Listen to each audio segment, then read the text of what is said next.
देखिए, विकास कार्य कभी ख़त्म नहीं होते हैं, समस्याएं रोज़ उत्पन्न होती हैं, रोज़ उनका समाधान होता है। जो भी समस्याएं उत्पन्न होती हैं उनका समाधान करते हैं।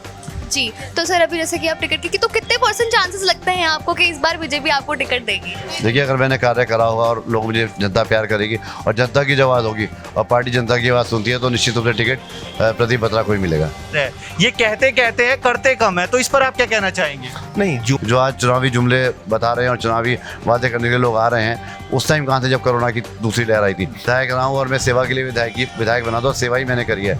इस सेवा केंद्र जहाँ पे आप खड़े हैं, यहाँ लगातार सेवा कार्य चलते रहते हैं। कम सिंह जी, अगर मैं आपसे बात करूं कि जब पहले कांग्रेस सरकार थी, या अगर आपकी बात करूं 5 साल में ऐसा क्या विकास किया है भारतीय जनता पार्टी ने जो कांग्रेस सरकार कभी नहीं कर सकती और नहीं किया है? अगर देखा जाए तो सुनने में ये आ रहा है कि 5 साल भाजपा, 5 साल कांग्रेस, तो इस बार तो कांग्रेस आने वाली है। 2022 के चुनाव में क्या इस प्रोग्राम से क्लियर हो चुका है कि प्रदीप बत्रा ही चुनाव लड़ने वाले हैं? पर आपके विपक्ष का कहना ये है कि जो भारतीय जनता पार्टी है वो जुमलों की सरकार है। क्या कह रहे हो माता जी, 1 मिनट बताइए। क्या अच्छे काम करे होंगे इनने तो जीतेगा कैसे? नहीं जिताने वाला तो ऊपर बैठा है, वो खुद जितावेगा। जी बच्चे काम नामे करे ना। तो जैसे कि आप लोग देख ही रहे थे, हम प्रदीप बत्रा जी के कार्यालय में आए थे जिन्होंने प्रोग्राम ऑर्गेनाइज करवाया था जिसका नाम था 5 साल बेमिसाल। तो आइए, यहाँ पे हम लोग देख रहे हैं प्रदीप बत्रा जी जो हैं यहाँ पे समाज की सेवा करते हुए नजर आ रहे हैं। सर, क्या कहना है आपका? देखिए जी, सेवा केंद्र यहाँ पे सेवा ही होती है। आज खाने के रूप में हो रही है, कल आयुष्मान कार्ड बढ़ने के रूप में होगी, कभी विधवा पेंशन, कभी विकलांग पेंशन। ये लगातार हमारे कार्य सेवा केंद्र से चलते रहते हैं। जो व्यक्ति भी यहाँ पर आता है उसको जिस चीज़ की आवश्यकता होती है, जिस वर्ग से आता है, जो भी सरकारी योजना है उसका लाभ हम उसको दिलवाने की कोशिश करते हैं। चाहे गौरी कन्या धन हो लड़की की शादी के लिए, चाहे बच्चों की पढ़ाई के लिए पैसे हों, चाहे टैबलेट्स मिलने हों, जो भी सरकारी योजना है उन सब काम क्रियान्वयन यहाँ पर करते हैं और इसका नाम सेवा केंद्र है। जी, जैसे कि अभी ये शो का नाम है 5 साल बेमिसाल, तो मतलब क्या क्या ऐसे कार्य किए हैं आपने इस रुड़की विधानसभा के लिए? देखिए, रुड़की की बात करें तो रुड़की में मैं समझता हूँ कि आज एक अलग नया रूप रुड़की शहर का नज़र आता है। मॉडल सिटी के रूप में रुड़की जाना जाता है। जो हमने नारा दिया था ग्रीन क्लीन स्मार्ट सिटी, उसके तहत हम लोगों ने काम किया। ड्रेनेज सिस्टम रुड़की का परफेक्ट हो चुका है, सीवर लाइन यहाँ पर पड़ चुकी है, सीवर ट्रीटमेंट प्लांट लग चुका है, पंप स्टेशन बन चुके हैं, ओवरहेड टैंक्स पानी के बन चुके हैं जिससे कि शुद्ध पानी लोगों को पीने को मिले, और ड्रेनेज सिस्टम कहीं ना कहीं हम सुचारू रूप से रुड़की का चला रहे हैं। रुड़की में आज गड्ढा मुक्त सड़कें हैं, रुड़की में आज ट्रैफिक जाम की समस्या नहीं है, चारों तरफ रिंग रोड्स बन चुकी हैं, रुड़की में डबल आर्म पोल्स लाइट लगी हैं जिससे कि सड़कों पे चकाचौंध रहें और चोरी की घटना ना हो। तो इस तरह के कई कार्य हैं जो हम लोगों ने रुड़की के लिए कराए। और रुड़की में जीने वाला हर व्यक्ति ये सोचता है कि मेरा शहर मेरा गौरव, माई सिटी माई प्राइड। जी, तो सर जैसे कि अभी आप बीजेपी से टिकट की मांग भी कर रहे हैं, तो अगर आपको फिर से टिकट मिल जाता है, बीजेपी अगर आपको फिर से टिकट दे देती है, तो आपका नेक्स्ट स्टेप अब क्या होगा? अब आप और क्या क्या करेंगे? देखिए, विकास कार्य कभी ख़त्म नहीं होते हैं, समस्याएं रोज़ उत्पन्न होती हैं, रोज़ उनका समाधान होता है। जो भी समस्याएं उत्पन्न होती हैं उनका समाधान करते हैं और बहुत सारे कार्य हैं रुड़की में करने के लिए। रुड़की को उत्तराखंड का नंबर 1 शहर बनाना है, रुड़की में मेट्रो ट्रेन लेकर आनी है, रुड़की में पार्क्स डेवलप करने हैं, रुड़की में जो हमारी माँ गंगा की अवल धारा बहती है उसको सौंदर्यकरण करना है। केनाल साइड ब्यूटिफिकेशन के नाम से प्रोजेक्ट हमने बनाया कि रुड़की में नहर के बीच जितने भी घाट्स हैं उनको नया बनाना है, यहाँ पार्क डेवलप करना है और टूरिस्ट के लिए इसको एक टूरिस्ट डेस्टिनेशन बनाना है। जी, तो सर अभी जैसे कि आप टिकट की तो कितने % चांसेस लगते हैं आपको कि इस बार बीजेपी आपको टिकट देगी? देखिए, अगर मैंने कार्य करा होगा और लोग मुझे जनता प्यार करेगी और जनता की जो आवाज़ होगी और पार्टी जनता की आवाज़ सुनती है तो निश्चित रूप से टिकट प्रदीप बत्रा को ही मिलेगा। जी, तो आप देख सकते हैं हमारे साथ अभी जुड़े हुए थे प्रदीप बत्रा जी के साथ खड़े ब्रिजेश त्यागी जी और हक्कम सिंह आर्या जी। बात करते हैं ऐसा क्या किया है भाजपा ने जो आपने ये लगाया 5 साल बेमिसाल, तो क्या क्या कार्य है विकास की ओर? नहीं, भारतीय जनता पार्टी सिर्फ विकास की ही राजनीति करती है और उत्तराखंड में तो खास तौर से हमारी ऐसी उपलब्धियां हैं जो भूतो न भविष्य थी। जैसे हमारी आयुष्मान अटल योजना जो है उत्तराखंड में हमारी भारतीय जनता पार्टी की सरकार ने प्रत्येक परिवार के लिए वो लागू की, जबकि वो पूरे देश में सिर्फ बीपीएल परिवारों के लिए थी। तो पूरे प्रदेश के लोगों को 5 लाख रुपए का हमारा जो इलाज का एक कवर प्रदान करने का काम किया है। ये इतना बड़ा काम है कि 5 लाख रुपए के इलाज के लिए अब किसी को दर दर भटकना नहीं पड़ता। इसी तरह से प्रधानमंत्री जन औषधि योजना जो है बहुत सस्ती दरों पर दवाइयाँ देने का काम। फिर आपने देखा है कि जो अभूतपूर्व काम सड़कों के मामले में हुआ है, ऐसा तो कभी इतिहास में हुआ ही नहीं। आज यूरोप की तर्ज पे हमारे नेशनल हाईवे बन रहे हैं और सड़कों का जाल बिछ गया है। जो दूरियां 6 घंटे में पहले यात्राएं पूरी होती थी, आज वो 2.5 घंटे की यात्रा मात्रा रह गई है, कितना समय और पैसे का इससे बचत है। इसी तरह से हमारे जितने भी यहाँ के अपने पुराने हमारे रोज़गार के अवसर थे उनको पुनर्जीवित किया गया। इसी तरह से हमारे छात्रों के लिए, हमारे किसानों के लिए सम्मान निधि की योजना और विधवाओं के लिए पेंशन योजना, इतने काम हैं हमारी भारतीय जनता पार्टी के कि जो वास्तव में बेमिसाल हैं। और इन्हीं कामों के बल पे भारतीय जनता पार्टी अगले 5 वर्ष के लिए फिर एक बार सत्ता में आने वाली है। पर आपके विपक्ष का कहना ये है कि जो भारतीय जनता पार्टी है वो जुमलों की सरकार है, ये कहते कहते हैं करते कम है, तो इस पर आप क्या कहना चाहेंगे? नहीं, जुमले तो तब हों कि अगर वो हाथ कंगन को आरसी किया और पढ़े लिखे को फारसी किया। आप देश में कहीं भी चले जाइए, आपको खुद ये महसूस होगा कि आज एक फ़र्क है। क्या आज सड़कें ये किसी को दिखाई नहीं पड़ रही? इतने नेशनल हाईवे जो नितिन गडकरी जी के कार्यकाल में बने हैं वो अपने आप में एक रिकॉर्ड है। और उसके अलावा आप ये देखिए कि जो ऐसे कुछ काम थे जिनके लिए मैं कहूँ, अगर जैसे अनुच्छेद 370 जो एक संविधान पे धब्बे के रूप में था, इसी सरकार के द्वारा समाप्त किया गया। अयोध्या में श्री राम मंदिर के निर्माण के कार्य का मार्ग प्रशस्त इसी कार्यकाल में हुआ। इसी तरह से हमने 3 तलाक के लिए मुस्लिम महिलाओं को न्याय देने के लिए कानून बनाने का काम किया। हमने अपने जो हमारे अल्पसंख्यक भाई उन मुस्लिम और इस्लामिक राष्ट्रों में रहते थे उनके लिए हम NRC लेके आए, CA का कानून हमने बनाया।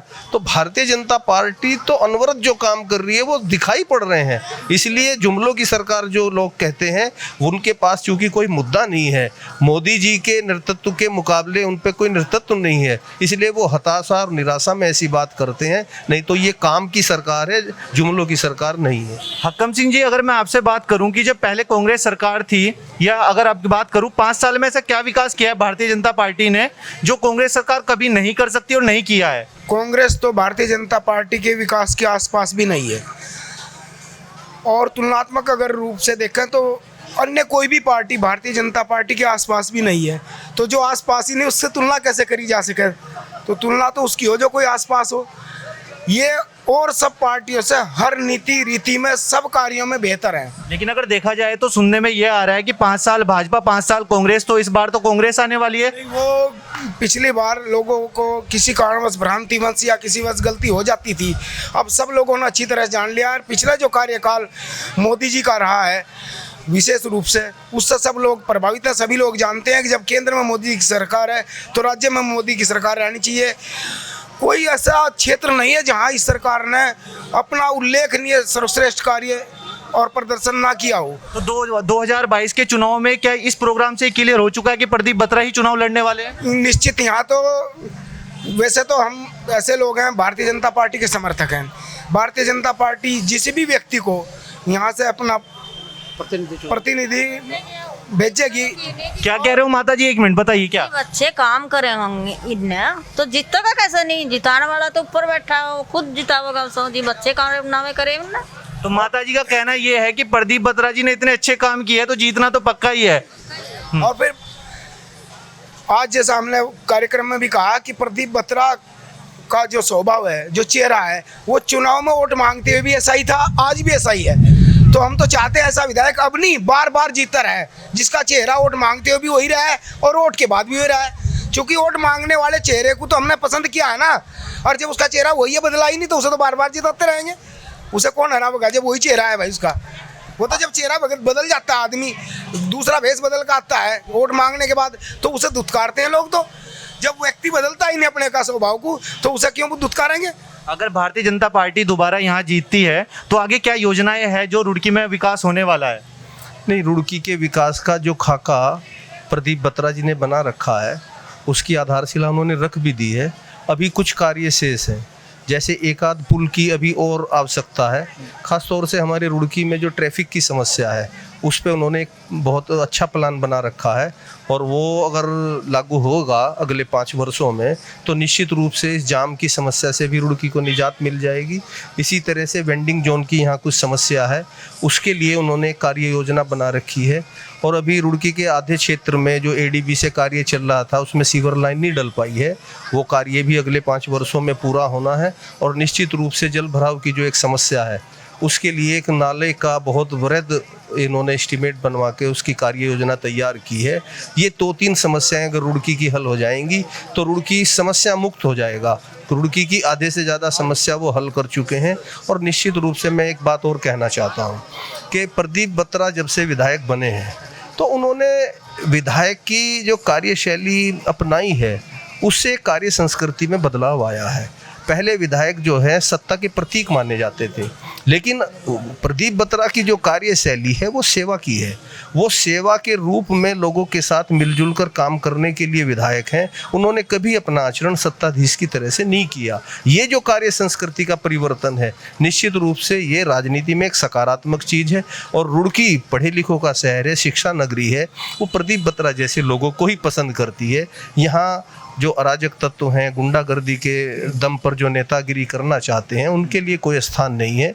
और मैं तो विश्वास से ये कहता हूं कि पहले से भी ज़्यादा मतों से प्रदीप बत्रा दोबारा एक बार जीतकर विधायक बनने वाले हैं। जी, तो सर जैसे कि आप ये सेवा करते हैं एम्बुलेंस वाली, ये आप अपने निजी उससे करते हैं या आपको पार्टी देती है, कैसे मतलब आप इसको करते हैं? देखिए, जो कार्य पार्टी फंड से होते हैं, जो कार्य विधायक से होते हैं, उससे करते हैं। बाकी खुद पर्सनली भी हम लोग खर्च करते हैं। और कई सारे एनजीओ हमारे साथ आकर ये सेवा करने में मदद करते हैं, चाहे वो लॉयंस क्लब हो, चाहे रोटरी क्लब हो, चाहे भारत विकास परिषद हो, चाहे समर्पण ग्रुप हो, चाहे व्यापार मंडल हो। सभी लोग सेवा के लिए आगे रहते हैं। और जैसे ही हम कार्य शुरू करते हैं सभी लोग आगे आते हैं सेवा करने के लिए। सभी एनजीओ चाहते हैं कि गरीब आदमी की मदद करी जाए और जो मुश्किल में है, जो संकट में, उसकी मदद करी जाए, उसको जो है दुख दर्द उसका दूर करा जाए। जी सर, आपके विपक्षों का कहना है, जो कांग्रेस पार्टी से भी खड़े हो रखे हैं, तो उनका विपक्षों का आपका कहना है कि आपका ही परिवार, आपकी ही बीजेपी पार्टी आप लोगों के साथ नहीं रहती है। बट जिस तरह की हम आज देख रहे हैं, भीड़ बहुत ज़्यादा है, तो इस चीज़ के लिए क्या कहना है सर आपका? देखिए, सिर्फ ये विपक्ष का कहना है। विपक्ष तो कुछ ना कुछ बोलेगा ही। विपक्ष के पास कोई मुद्दा नहीं कहने का, तो वो कहने में कुछ नहीं किस्सा। और सभी लोग पार्टी एकजुट है, पार्टी के सभी संगठन हम लोग एक हैं। पार्टी का नारा है कि संगठन सेवा करे, और संगठन सेवा कर रहा है, हम भी सेवा कर रहे हैं, सभी लोग सेवा कर रहे हैं। और एक परिवार है, परिवार में मैं समझता हूँ कि सभी लोग मिलजुल कर रहते हैं। परिवार एक ही रहता है, परिवार ना कभी अलग हुआ ना कभी अलग होगा। ये सब इनका भ्रम है और ये अफवाहें इनकी जो है फैलाते हैं। इनका बस नहीं चल रहा है। ये बीजेपी के कार्य देखकर घबरा रहे हैं। उनकी घबराहट का नतीजा है कि इस तरह की बातें कर रहे हैं। जी सर, कांग्रेस पार्टी जो है वो हाथ धो के, मतलब जितने भी कांग्रेस से भी टिकट की मांग कर रहे हैं वो सारे के सारे आपके पीछे हाथ धो के पड़े हुए हैं। क्या रीज़न है इसका? क्या आप लोगों ने उन लोगों के नाक में दम करके रखा हुआ है? देश के प्रधानमंत्री नरेंद्र मोदी जी हैं, पूरा देश उनके पीछे पड़ा है, पूरा विपक्ष उनके पीछे पड़ा है। और जो कार्य करेगा उसी के तो पीछे पड़ेंगे। मोदी जी जितना काम 7 सालों में किया है, मैं समझता हूँ देश को जो आगे ले गए, जो स्वाभिमान हमारा बढ़ा है और देश का सम्मान बढ़ा है, वो शायद ही कोई कर पाए। और ये सभी जानते हैं, फिर भी विपक्ष उनके पीछे पड़ा है। तो वही आप देखिए, रुड़की में जो कार्य करेगा, जिसने काम किया है, जो लोगों से मिल रहा है, जो लोगों के बीच है, जो ये सब बातें कर रहे हैं, उनसे पूछे कि आपने क्या विकास कार्य किया, आपने कभी किसी मदद करी, आप कभी किसी के लिए आगे आए? कोरोना की दूसरी लहर में आप कहाँ थे? जब कोरोना की दूसरी लहर, लोग ऑक्सीजन के लिए त्राही कर रहे थे, लोग दवाई के लिए परेशान थे, आप कहाँ थे उस समय? उस समय क्यों नहीं आप आ गए? आज तो आप बत्रा जी की बुराई कर रहे हैं, तब आते ना बत्रा की बुराई करने, आप काम करते, जनता आपको अपने आप कंधों पर उठाती कि आपने काम किया और आपने लोगों की मदद करी। तो ये तो जनता का प्यार है। जनता जिसको प्यार देगी, जनता जिसको चाहेगी, उसको जिताएगी। जी, तो आप देख रहे थे हमारे साथ बत्रा जी जुड़े हुए थे, रुड़की विधानसभा के जो कि विधायक हैं, जिस प्रोग्राम का नाम है 5 साल बेमिसाल। तो जिस तरीके से आपने देखा, हमने बीजेपी के कुछ कार्यकर्ताओं से भी बात करी, प्रदीप बत्रा जी से भी बात करी, और जो महिला मोर्चा की औरतें थी हमने उनसे भी बात करी। तो बात करके तो इस तरीके से लगा है कि इस बार फिर से रुड़की में बीजेपी ही आने वाली है। तो आप लोगों को क्या कहना है इसमें कमेंट करके ज़रूर बताइएगा। हमारी खबर अगर आपको अच्छी लगी हो, लाइक, कमेंट, शेयर, सब्सक्राइब करना ना भूलें। कैमरामैन हरीश कौशिक जी के साथ मैं ज्योति बिस्ट।